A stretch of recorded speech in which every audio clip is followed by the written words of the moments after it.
EdPuzzle 4.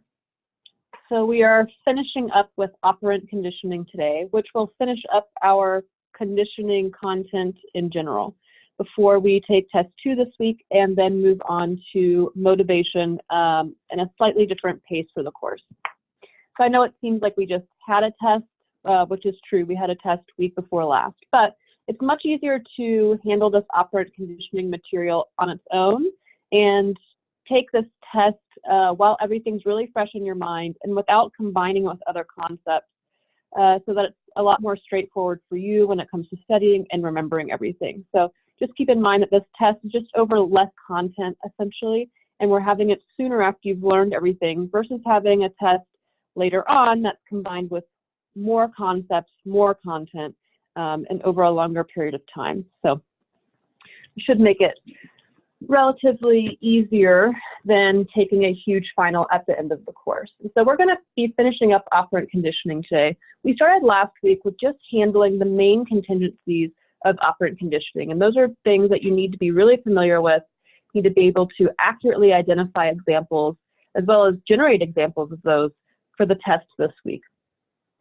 And so to finish up operant conditioning, we're going to be talking about some other related concepts similar to how we finished up and continued on with classical conditioning. And so luckily, some of the concepts that you learned when we covered classical conditioning also apply to operant conditioning. And so you can take what you already know and now apply it to this new concept.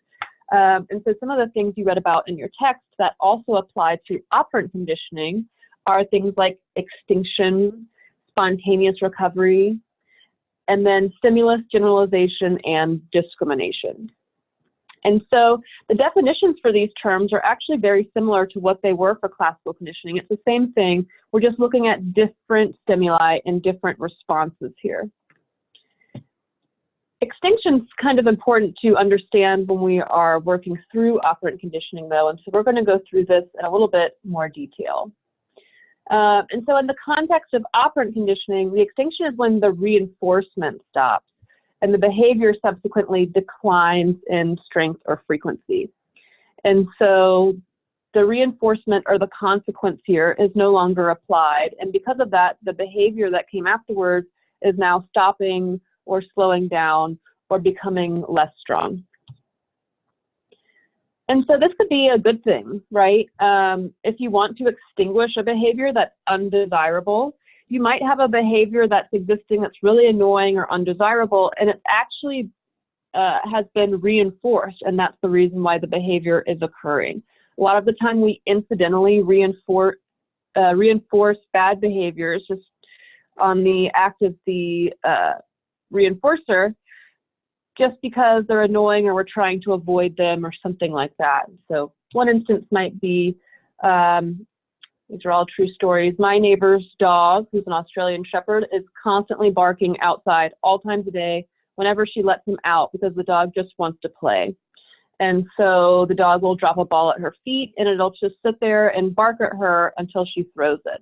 And so obviously throwing the ball reinforces the behavior of barking. The dog is wanting the ball to be thrown, and it's barking to make that happen. And so every time the ball actually does get thrown, it is reinforcing this barking behavior. She, on the other hand, is throwing the ball to get the dog to stop barking, because once she throws it, the dog will then go run and chase the ball and bring it back, and there'll be a couple minutes before the dog starts barking again.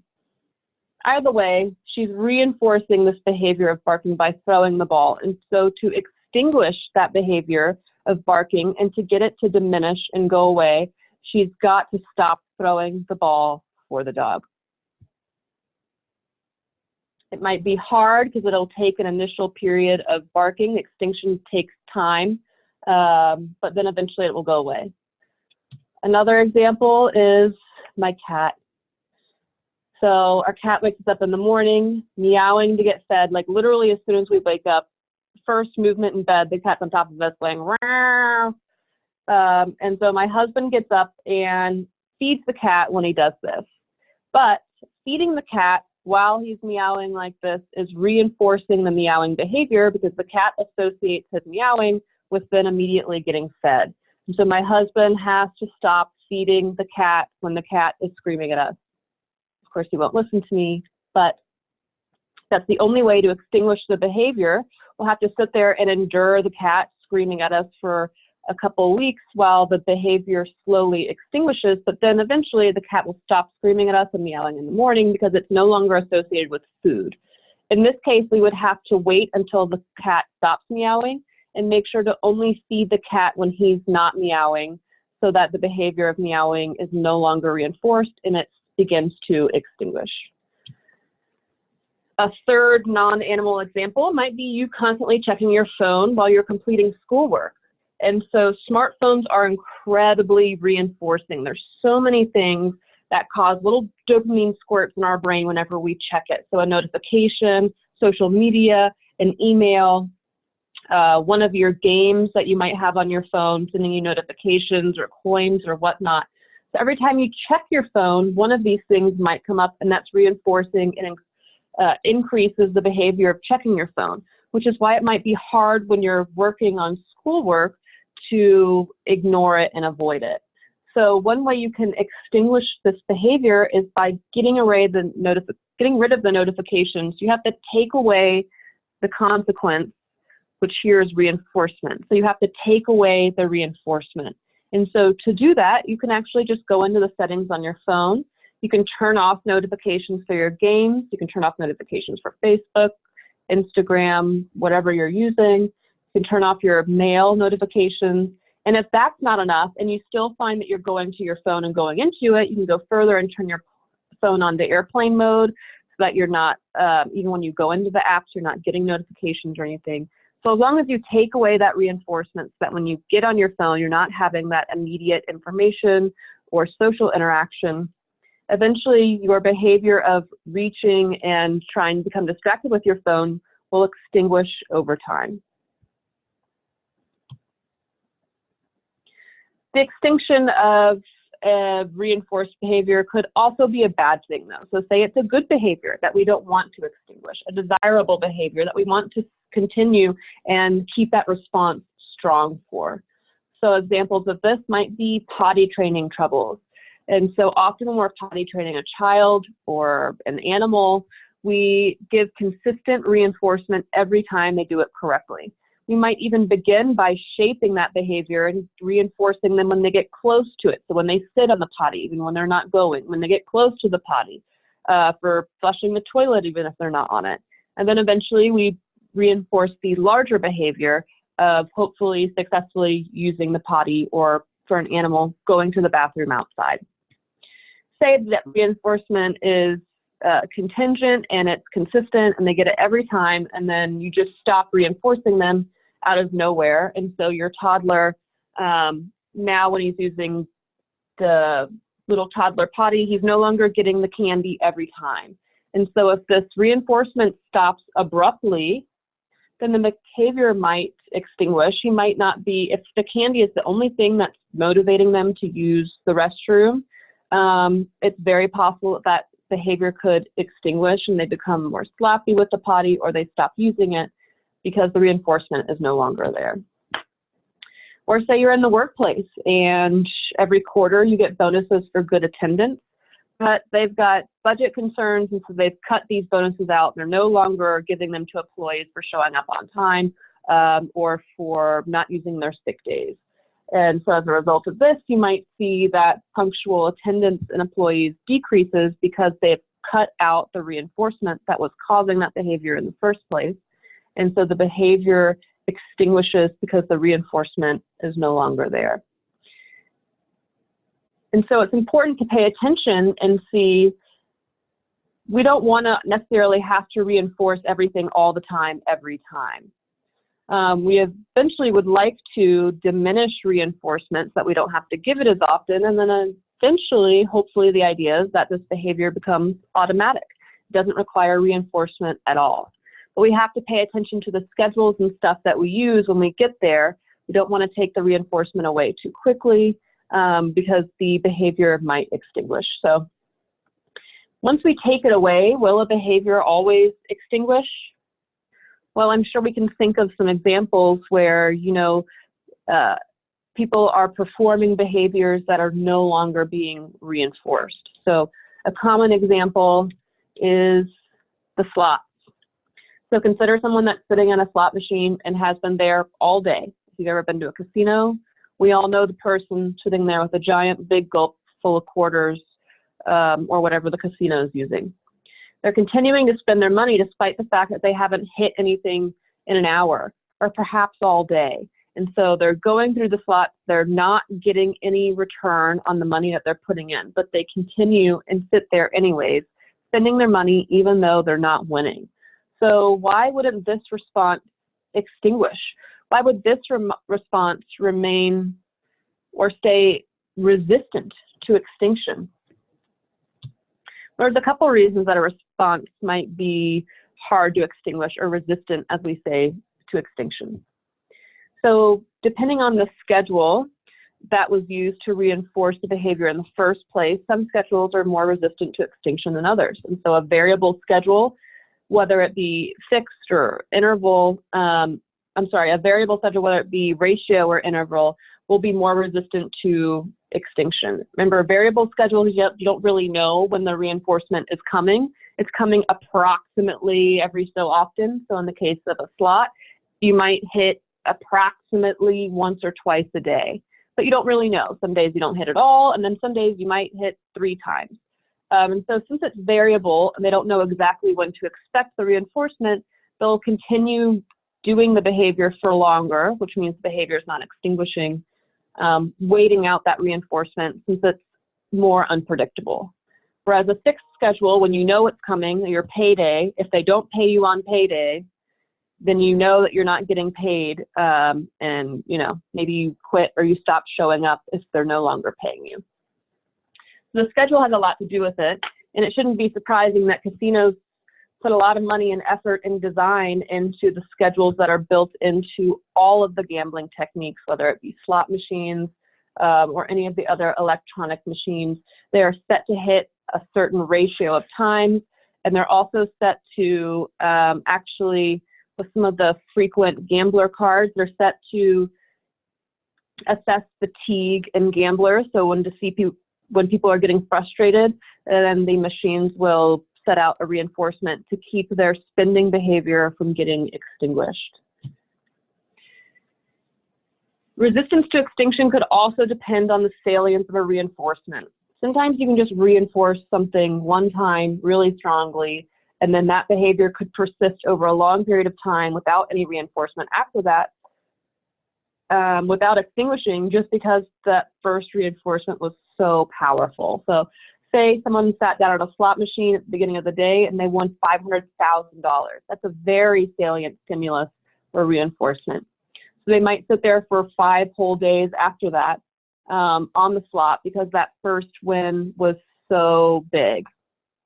Or you could compare relative drugs. And so whether it be Tylenol that we're taking, which is reinforcing because it gets rid of aches and pains, or it be an opiate that someone's taking that's providing euphoria, using an opioid one time is going to be much, much more reinforcing, and that behavior is going to be much more resistant to extinction than using a Tylenol one time, simply because of the salience of that stimuli. It's much more powerful, and the reinforcement is much, much stronger. And then hopefully, as I mentioned, over time, we want behaviors to become automatic so that they no longer require reinforcement. Sometimes my old dog comes in, he's 12 years old and wants a cookie for going to the bathroom outside. It's like my husband wanting a cookie for using the toilet too. It's like, no, you already learned that. That's expected and automatic behavior now that you're no longer being reinforced for. And so the idea is that a lot of behaviors can become automatic. Not all of them. Going to work is not going to be automatic if you get paid for long enough, and then if they stop paying you, you're not going to continue to show up. But a lot of stuff will become automatic, like potty training or manners become automatic and no longer need to be reinforced as people get older, like saying thank you. Hygiene usually needs to be heavily reinforced and then becomes an automatic behavior, like putting a dirty dish in the sink or showering.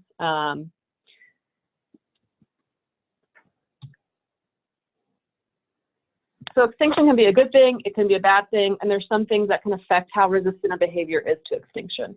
And then we also see some side effects of extinction that were described in the text. And so one side effect of extinction that you might notice during the extinction process or after a behavior has become extinct is what we call an extinction burst. And really all this is it's just once the reinforcement has stopped, the respondent gets really frustrated. They're like, what, where'd it go? And so they begin over-responding to try and bring that reinforcement back. So if you're at the bank ATM and the machine stops responding, you might start hitting the keys or the buttons really hard. Or say you're on a telephone and the person stops responding to you, you might start speaking really loudly or yelling. And so this is a burst because it only lasts for a second. If that really exaggerated response doesn't work, then the extinction will continue. You'll obviously stop talking to the person on the phone and hang up if they can't hear you even when you're screaming, right? So it's called a burst. It doesn't last very long. You also see this increase in variability, which again is usually also just for a short period of time. It's really just the respondent trying some stuff to get this reinforcement to come back. And so, like I said, my dog still anticipates getting a treat for going outside and going to the bathroom and coming back in. So if he doesn't get one, he'll try all the tricks he's got up his sleeve. He will literally like sit, lay down, roll over, and put his paw up to shake if I've got food nearby or food in my hand to try and get it. And so increase in variability, he'll try whatever he can to see if that's going to be the key to getting the reinforcement. Or you might see people switching up strategies on a slot machine. They're pressing the button differently. They try to pull the lever slower or faster. So you just try to tweak the behavior just a little bit to see if you can get the reinforcement to come back. And then if that doesn't work, then the behavior will become extinguished. You also see a lot of emotional side effects of extinction. It's really frustrating, especially if it's a good reinforcement, a desirable reinforcement that you've been getting and it goes away. It can be very frustrating, which can cause irritability, can result in aggression, and then eventually or conversely depression. And so we just see a lot of emotion wrapped around essentially the inability to control your environment. If you were getting this reinforcement by doing something and now you're no longer getting the reinforcement by doing the same thing, it's very frustrating and it illustrates a lack of control over causes and effects in your environment. And so we as humans hate that, as do animals for that matter. Another term that's going to look familiar from classical conditioning is spontaneous recovery. And so again, it's defined the same way as it was for classical conditioning, and it's the same thing. A behavior might go extinct and then it might randomly reemerge. You might see a kid pull something out of their back pocket, that cute trick that they used to do when they were 3 and it used to get all the laughs, but it might be really weird when they're 10. And so they might try something that used to get some reinforcement that they just remembered to come back. So sometimes you'll see these behaviors randomly reemerge, even if they've been gone for a while. And unless they get reinforced, they will become extinguished again. So we've got extinction for, most of this is talking about reinforcement. You see it similarly for punishment. And then we also see the stimulus, generalization, and discrimination from classical conditioning applied to operant conditioning as well. And again, we discuss it mostly here and in the book in terms of reinforcement, but again, we can also see it for punishment. The idea is that the stimulus being the consequence that's being applied, which again is causing the change in behavior, right, is either too similar enough to something that it causes the same effect in behavior, or it's so different from something that it will not cause a similar effect in behavior. So really we're just looking at likeness across the stimuli here.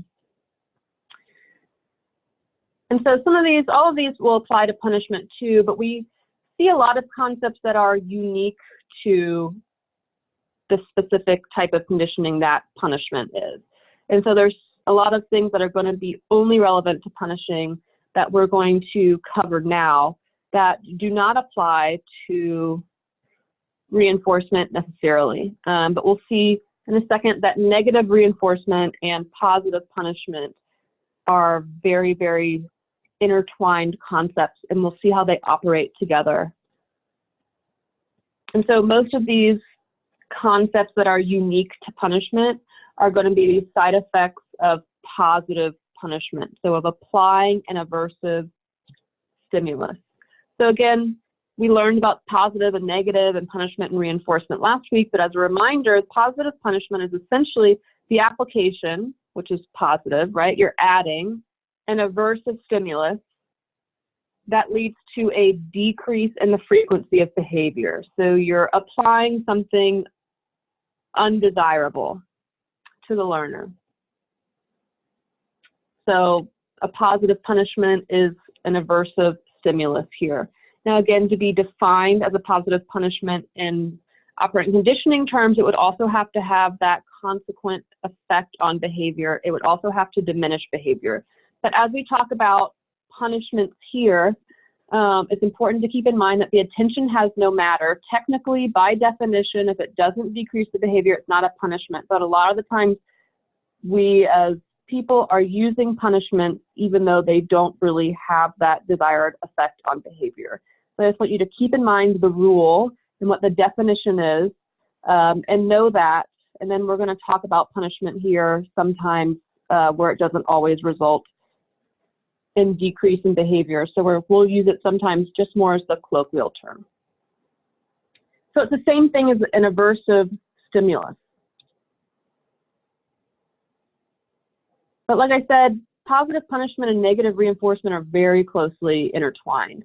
So if you remember the definition of negative reinforcement, it's taking something unpleasant away, which leads to an increase in that behavior, the taking away behavior. And so negative reinforcement is the increase of a behavior that removes an aversive stimulus, that removes a positive punishment.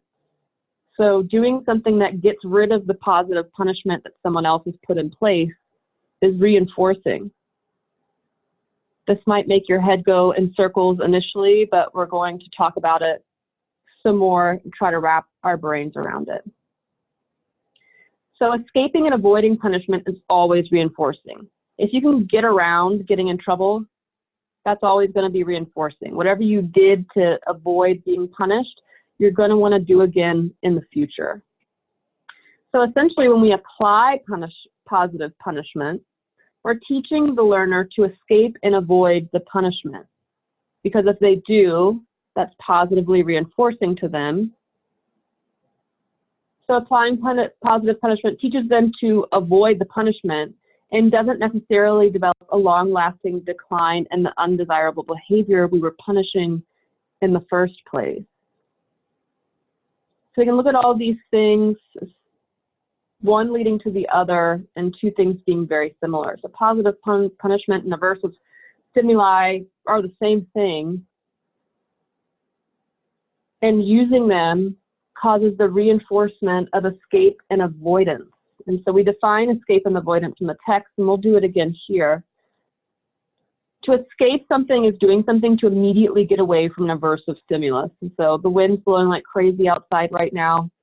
And so the example from the book, Just Coming Down to Weather, is running inside to get out of the rain. So you're literally escaping the rain.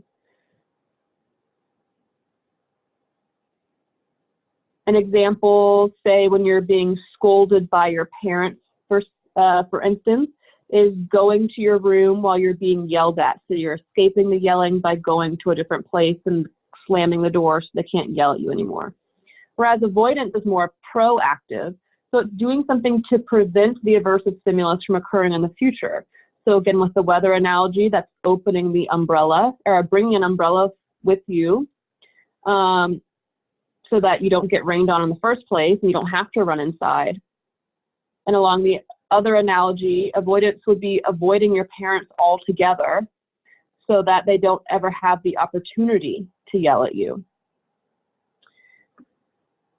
And so we see this trajectory of escape and avoidance, of escape happening initially when a positive punishment is applied. We want to escape it. And then once we learn what the positive punishment was, what the aversive stimulus is, we can then plan in the future for how to avoid the punishment. And of course, if we avoid the punishment, it's not going to be punishing, and it won't end up causing that decrease in behavior over time. So let's talk more about this avoidance. So it's doing anything to prevent the aversive stimulus from occurring in the future. So I'm avoiding my parents now because they've been yelling and griping at me all of the time. But it might include a couple other things. So this could include committing the undesirable behavior and then fleeing or performing some other type of escape tactic. And so my dog will come steal the remote and then run away so we can't smack his nose. Or you could do a child might do something naughty and then run away to avoid getting caught, right? But more often, this is going to include the development of secret behaviors that help them avoid getting caught. So let's take a minute and think about, once we apply a positive punishment, what are we really punishing? If we think about this temporally, what comes immediately before the punishment? Is it the behavior or the instance of being caught? Consider that the punishment is only applied if someone is caught doing whatever the undesirable behavior is. If they do that behavior and no one sees them do it, or no one knows what they're doing, it doesn't necessarily get punished, right? And so the punishment of the behavior itself is contingent on being caught. And so when you catch a person or animal doing something bad and apply a positive punishment, all you're really punishing is the act of being caught. This is especially true if we try to apply a positive punishment to a behavior that hasn't occurred immediately. So if you go up and try to spank your kid for something that they did earlier this morning, or even an hour ago, or even 10 minutes ago, you're not punishing the behavior, you're punishing the instance of getting caught or the instance of you confronting them about it. To really punish a behavior, it needs to occur directly after, the punishment needs to come directly after the behavior, or even better, it needs to come during the behavior. So we always had trouble with my dog running around outside and not coming back when he was called. So eventually when the dog would run away and I'd be late for work, and eventually he would come back, all I would want to do was punish the dog for running around for 45 minutes, yelling at them, whatever you do to punish a dog. But think about what happens immediately before. Once the dog comes back and I punish him, what am I really punishing? I'm punishing the dog coming back. I was not able to get to the dog while he was doing the undesirable behavior of running around. And so if I punish the dog once he finally does come back, I'm only punishing his return. And so it's really, really, really important that we pay attention to everything, how it fits together temporally when it comes to applying punishments, and even reinforcements. Reinforcements, it just won't work as well, but we don't see as many of the negative consequences as we do with punishing. And so if you're not applying the punishment to the actual undesirable behavior, either during it or literally immediately after it occurs, these negative side effects are more likely, and really the punishment just isn't likely to work. It's not likely to actually be punishing. So summarizing in two statements, or applying an aversive stimulus, it may initially cause a decrease in the undesirable behavior. Remember, that first thing that happens is escape. And so your child might initially stop whatever they're doing and start crying once you start yelling at them, right? And so you might have this initial escape or initial cease of the undesirable behavior. But then afterwards, if we continue to use the punishment, aversive application, it will either quickly or just eventually lead to the development of avoidance behavior. So avoiding getting caught, versus avoiding being punished. So increasing in lying, increasing in sneaky behavior. And then once they develop these avoidance behaviors and they begin to work, those are really strongly reinforced. Remember, they're negatively reinforced because they're removing the aversive stimulus. And so once they learn how to do those avoidance behaviors, they then increase and increase and increase the more those aversive punishments are tried because they're able to avoid them. And so it's really a double-edged sword, this positive punishment, and that usually the avoidance of them just becomes strongly reinforced. There's also something else to think about when we think about positive punishment or aversive stimuli. So operant conditioning goes both ways. It's not only operating on the learner or the respondent, it's also operating on the punisher or the giver of the reinforcement or the punishment. Often they operate more on the punisher, or at least just as much on the punisher as they do on the person being punished. So the act of punishing itself can be reinforcing depending on the consequences. And so, sure, sometimes you might punish a child or an animal and feel guilty afterwards if they cry, or it elicits a really negative emotional reaction from them. So that guilt might be punishing itself, and so you no longer want to do that and upset them. So that's not uncommon, right? But oftentimes the act of punishing is reinforcing. We feel better after punishing someone. Because again, it's this idea of negative reinforcement. When we punish someone, if we get that immediate escape behavior from the respondent, if we yell at the child and they immediately stop doing what they were doing, so they were stealing a toy from another child in the daycare, that might initially make them stop doing what they were doing, and that's really reinforcing to us because it removed the aversive stimuli.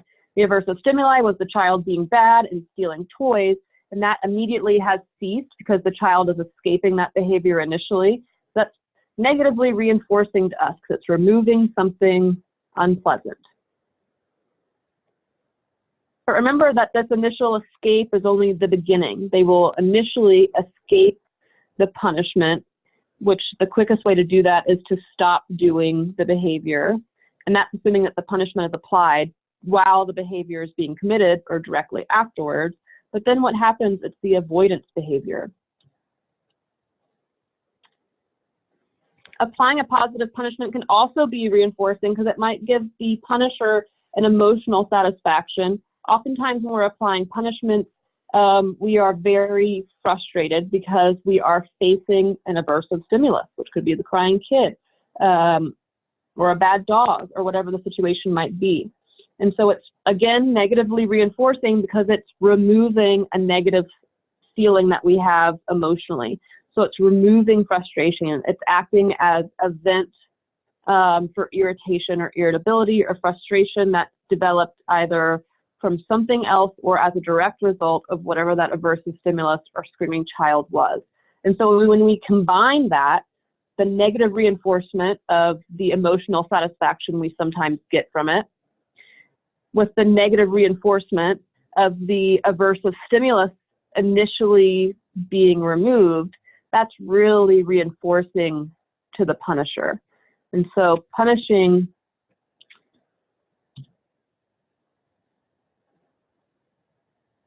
is somewhat resistant to extinction because of that. We talked about how a really salient stimuli would be more resistant to extinction. Well, punishment kind of has a double-edged sword here in that it is not only negatively reinforcing to us emotionally, it can initially be negatively reinforcing because it stops the behavior. And so it could be very resistant to extinction. So if you want to go back to that analogy of that person at the slot machine sitting there and spending all of their money and pulling the lever on the slot, we could be pulling the lever on punishment even if it's no longer working. So even if the reinforcement is removed, and the respondent has now is over the initial escape phase and they've now gone on to avoidance. Okay, so they're now just avoiding getting caught and not necessarily avoiding the behavior in the first place. So the behavior has come back. They're still doing whatever the negative behavior is. They've gone back to stealing toys, except they only do it when you're not around. And so it could be that punishment is so reinforcing that we use it even when it's not working anymore, even when it's not a punishment anymore, technically by operational standards. We're that guy at the slot machine pulling it without winning anything. So again, this would be applying the punishment even when the punishment doesn't work anymore and the behavior is still persisting. We're applying the punishment to remove frustration regardless of the behavior. So the punishment might be so negatively reinforcing to us because it helps vent frustration that we might do it regardless. And so this is called non-contingent right here. So this is called applying non-contingent punishment, or applying it non-contingently. And this can result in learned helplessness, which essentially is when the respondent, the person, the animal, learns that no matter what they do, the punishment is going to happen anyways.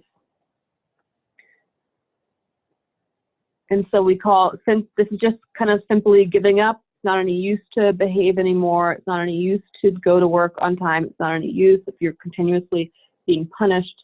We also talk about it as being invisible shackles. That's not anyone physically making you do something, but because you're not able to control the consequences that are being applied to you, you just kind of give up.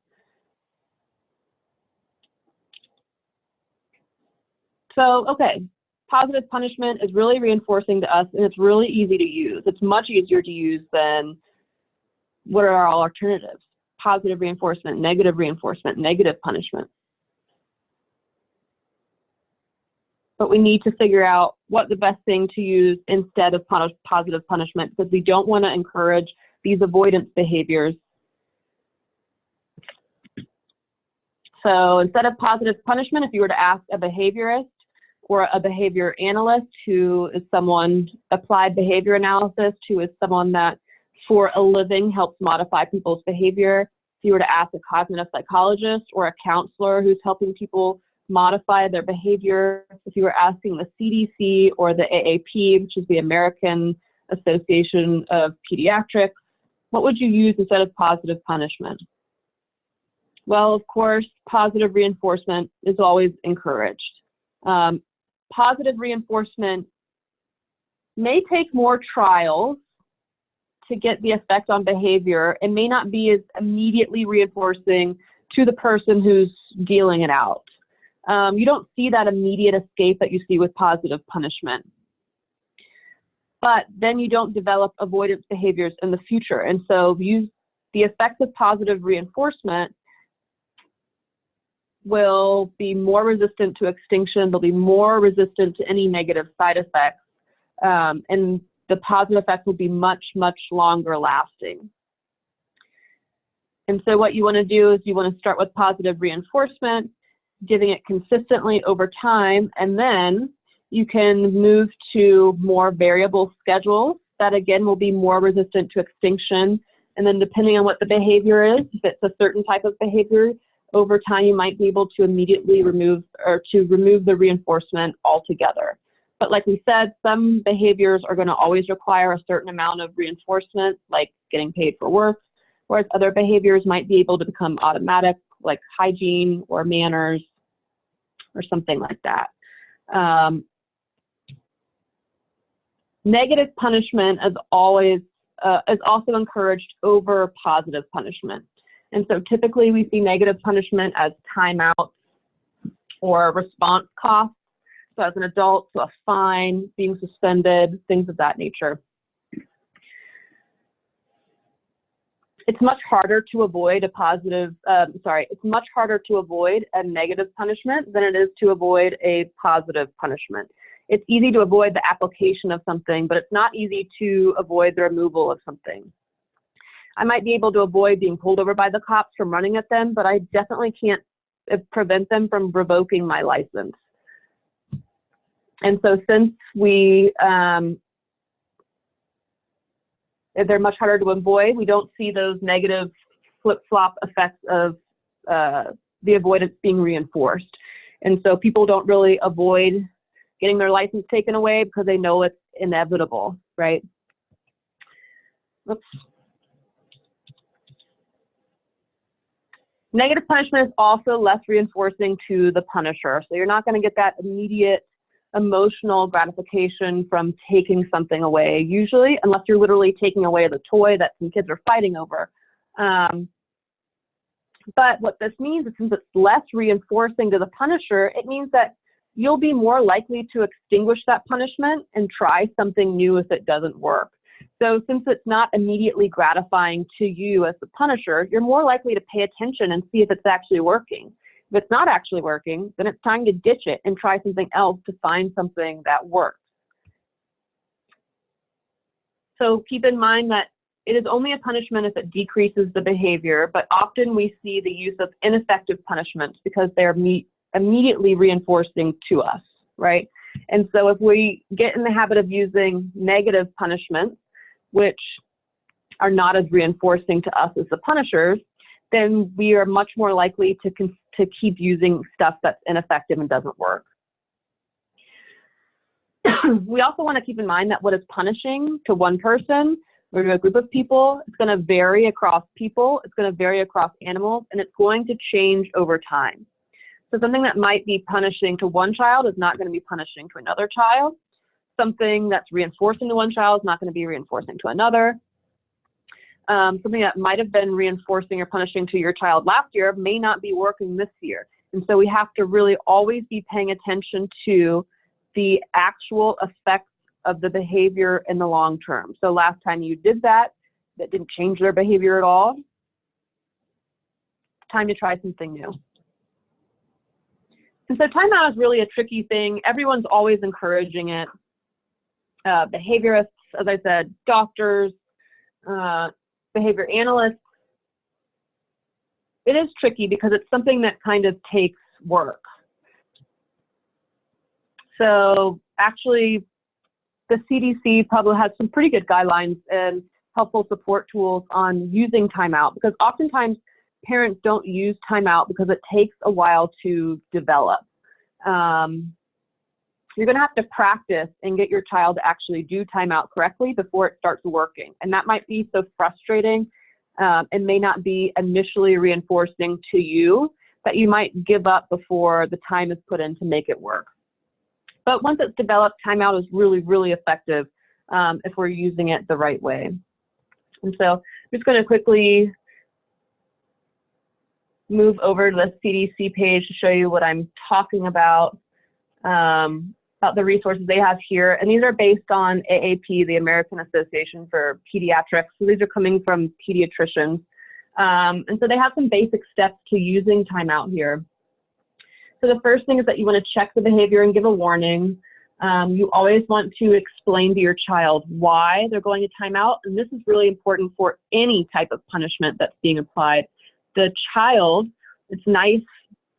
One good thing about kids versus animals is that kids have language. And whereas animals, you need to time the stuff perfectly so that temporally the reinforcement or punishment comes directly during or directly after the behavior.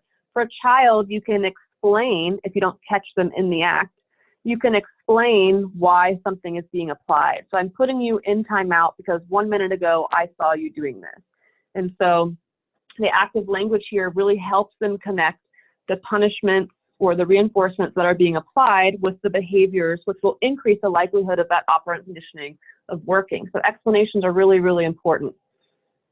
So tell them why you're putting them in timeout, and then have your child sit in timeout, end the timeout, and then praise the next good thing that your child does. And so timeout, negative punishment should, if at all possible, always be coupled with positive reinforcement. So not only are you punishing the bad behavior by taking away a privilege, but when they do the correct thing, you then go and encourage that. Because remember, positive reinforcement will be more effective in the long run, whereas negative punishment will help in the short run to help diminish the behavior. But what about this step 3? Like, have you ever tried to put a kid in timeout that's never been there? It's almost impossible. How do you get them to sit in timeout? Are you going to tie them to the chair? There's a lot of tips and strategies that they provide here on what doctors recommend that you do. So, you know, ideally you want them to sit in the chair.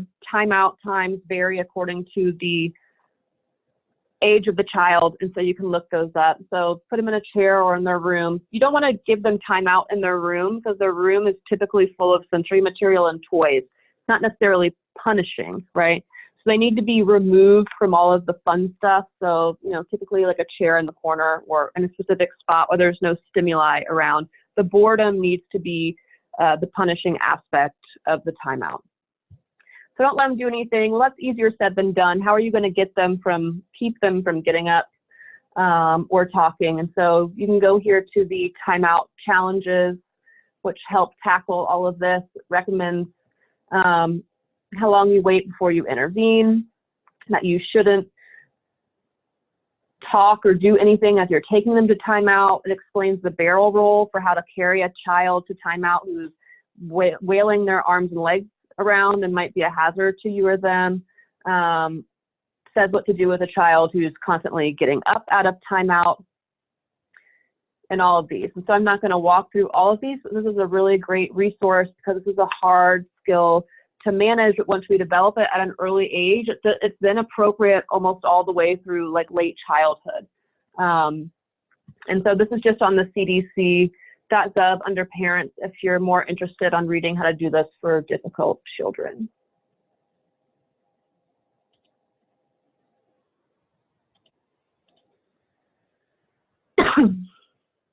So there's some key things just to summarize some of the things that we talked about here that I want you to remember going forward, because you can use operant conditioning now.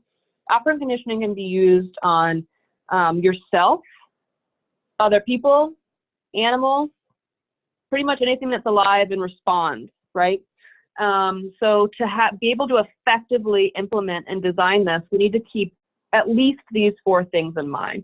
The first thing is that the consequences, which could be reinforcers or punishers, need to be applied immediately after or preferably during the target behavior. If they cannot, then they need to, this is especially true with punishments, right? If they cannot, then it's really important to explain what they're being applied for and why, so that they can make the connection. That's only possible in humans that have language, right? So if you're training something non-human, like an animal, don't even bother applying a punishment or reinforcement unless you're able to get it immediately following or during the behavior. With humans, you can explain the temporal association. Reinforcers and punishers must have the desired effect on future behavior. I'm going to keep emphasizing this over and over again. Your intention has nothing to do with it. Just because you wanted it to punish them doesn't mean that it will actually decrease their behavior in the future. Just because you thought that was going to be a reward, it was rewarding to them, unless it increases the likelihood of that behavior in the future, it's not reinforcing. And so it's important to look at the effects over time after the consequence is applied and gauge what those effects really were. Are they still doing it? Are they doing it more often or less often? And then we have to keep assessing the effects of these reinforcers and punishers over time. Again, they're going to change over time. And they're going to be variable across people and across animals. And so we need to constantly evaluate something for its effectiveness. Something that used to be reinforcing might have lost its pleasure. Maybe $2 is not enough to get your kid to mow the lawn every week anymore if they've gotten older. And so we have to constantly evaluate over time the effectiveness of all these consequences. And we also need to keep in mind how you as the conditioner are being conditioned by what you're doing. So again, some of these, by applying reinforcements or applying punishments, we could then be reinforced or punished ourselves, right? And that can affect our ability to objectively assess the effectiveness of these things that are going on. So we have to kind of push aside our intentions our preconceived notions about what's working, how it's working, and why, and only look at the causes and effects while being mindful of the causes and effects that it might be having on us. So information from this lecture is relevant to two, I think, of your short essay questions on your test. And so this whole lecture is recorded in a YouTube video in the module for you to look at. So once you go and start preparing your short essay questions, you might want to revisit certain parts of this, and it's there to help you do that. And make sure to prepare your short essay questions and stuff well before the deadline of the test. Please don't try to do everything in one day. It's not going to set you up for success. And good luck.